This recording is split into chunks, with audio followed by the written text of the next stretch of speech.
at a time where really difficult images are being associated with Islam. We have a long legacy of contribution to the world in its entirety. And that legacy and that contribution and that notions should not be hijacked by rogue organizations. And the world and the media should not do the injustice of associating the classics with the fake. What did this Muslim world look like inside? The first, it was a civilization with humanity.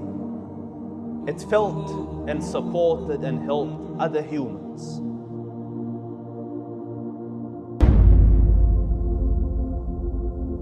There's a story that in Ireland, a disease filled the potato plantations.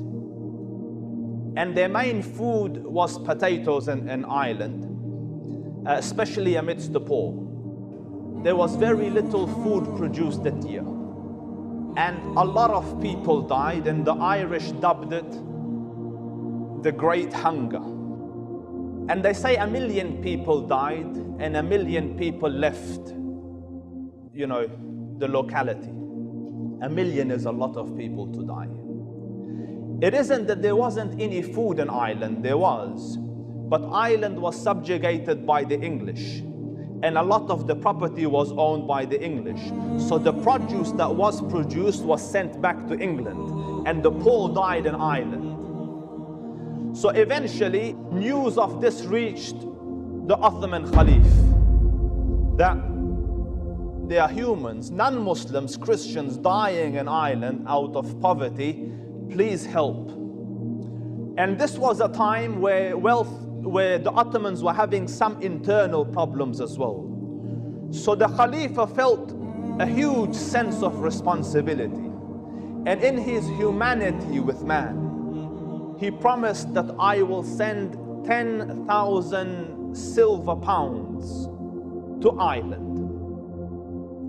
But at the same time, he was not a reckless ruler. And he recognized that Ireland is under the stewardship of Britain. So he found out how much the British Queen Victoria, is doing to help out Ireland. And he found that she's only giving 2,000 silver pounds. And he had promised 10,000. So in recognizing that this would make her look very small, he reduced his number to 1,000. Do you see that Muslim monarchs didn't want the disruptions of other lands and other systems? But he said, I have made a promise of 10,000. I have to take goods to them equivalent to that sum, although in money I will give only 1,000. So he sent 1,000 silver coins, which comes to 1 million something in our currency, pounds, to them. And then he sent 5 shiploads of grains. There was no income to expect, no business. This is just helping his fellow man. And when it reached there, the people were very overwhelmed.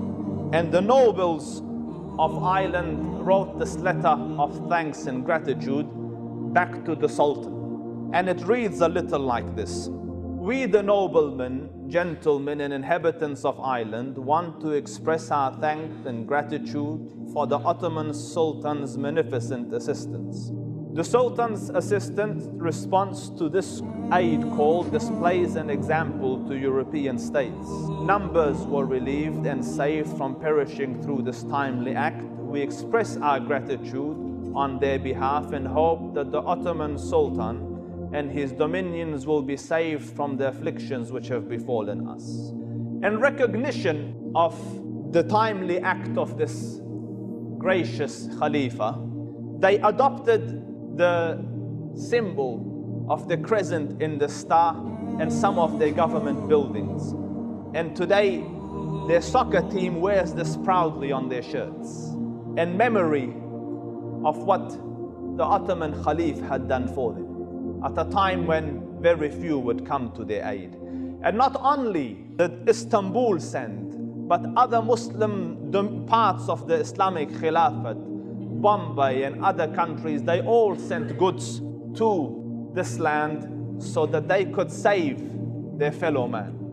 And you contrast this approach with the senseless approach that is being associated with Muslim governments today, and you see a direct contrast that what is real and what is fake.